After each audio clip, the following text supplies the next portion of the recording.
धन्यवाद अध्यक्ष जी। माननीय प्रधानमंत्री जी के नेतृत्व में मंत्री जी ने स्वास्थ्य मंत्रालय ने पूरे देश में मेडिकल कॉलेज का जाल बिछाया है। इसके बावजूद भी हमारे कुछ छात्र विदेश में पढ़ने के लिए जाते हैं और जब छात्रों से पूछते हैं तो विषय आता है कि वहां पर शिक्षा सस्ती है। इसके साथ में एक बात और कहना चाहता हूं, बच्चों के सामने एक बहुत बड़ा संकट खड़ा होता है। पिछली बार भी राजस्थान के और देश के 700 छात्रों का एक विषय सामने आया था। यहां पर और विदेश में एक अंतर है। राजस्थान मेडिकल काउंसिल ने इंटर्नशिप करने के बाद भी हमारे कुछ छात्रों को सर्टिफिकेट देने से इसलिए मना कर दिया था कि कजाकिस्तान और कुछ देशों में 4.5 साल मेडिकल के एमबीबीएस में लगते हैं, हमारे यहाँ 5 साल लगते हैं। माननीय मंत्री जी से मैं मिला तब उसका समाधान हुआ। मैं मंत्री जी से पूछना चाहता हूं कि क्या जो हमारा मेडिकल खर्चे का अंतर है, विद्यार्थी कहते हैं कि विदेश में खर्चा कम है, उस पर कुछ विचार करेंगे। और ये जो समय का अंतर है 4.5 साल और 5 साल, इस पर कोई विषय विचार करेंगे ताकि बच्चों को समस्या न हो। माननीय अध्यक्ष महोदय, देश में 2 टाइप की मेडिकल कॉलेज होती है, एक गवर्नमेंट मेडिकल कॉलेज, एक private medical college. Government medical college में फीस एकदम बहुत कम होती है। प्राइवेट मेडिकल कॉलेज हर स्टेट गवर्नमेंट के यहाँ उसका फीस फिक्सेशन कमेटी होती है। ये फीस फिक्सेशन कमेटी अपने अपने स्टेट में प्राइवेट मेडिकल कॉलेज की भी फीस फिक्स करती है।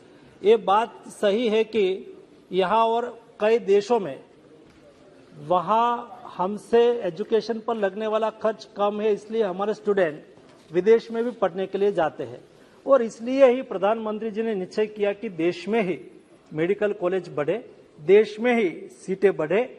और इसलिए जो पहले 52,000 एमबीबीएस की सीट हुआ करती थी, आज केवल 8 साल में वो 1,01,063 सीट ऑलरेडी हो चुकी है। अभी भी सीट बढ़ रही है ताकि स्टूडेंट को यहाँ अवसर मिले। दूसरा, माननीय अध्यक्ष महोदय, मैं आपके द्वारा माननीय सदन को, माननीय संसद को बताना चाहता हूँ कि जब बाहर स्टूडेंट पढ़ने के लिए जाते हैं तो कई स्टूडेंट हमारे पास शिकायत आती है, टाउट के भोग बन जाते हैं, कहते हैं कि वहाँ एजुकेशन ये कंट्री में चले जाओ, ये कंट्री में चले जाओ, वहाँ एडमिशन भी करवा लेते हैं। एनएमसी ने एक क्लियर गाइडलाइन डिक्लेयर की है, विदेश में हमारे स्टूडेंट जाके डॉक्टर ना बने ऐसा हम नहीं चाहते, वो जाए डॉक्टर बने, हमें कोई दिक्कत नहीं, लेकिन वहाँ क्वालिटी एजुकेशन है। कई कंट्री ने क्या करके रखा है, यहाँ से स्टूडेंट को वहाँ ले जाते हैं, नर्स के रूप में उसको काम करवाते हैं और सर्टिफिकेट दे देते हैं कि हम आपको डॉक्टर बना दिया, लेकिन वहाँ उसको प्रैक्टिस की परमिशन नहीं देते हैं। और इंडिया में आके जाओ और इंडिया में आप एफएमजी की एग्जाम पास कर दो और इंडिया में ट्रीटमेंट करो, इंडिया में डॉक्टर के रूप में काम करो। इसलिए भारत सरकार ने निर्णय किया है कि विदेश में पढ़ने जाने वाले सभी स्टूडेंट को 3 बातों को एश्योर करना है। और सभी आपके द्वारा भी, आपके पास भी कई स्टूडेंट आते रहते हैं। एक, यहाँ नीट क्वालिफाइड होना चाहिए, वो ही विदेश में पढ़ने के लिए जा सकते हैं।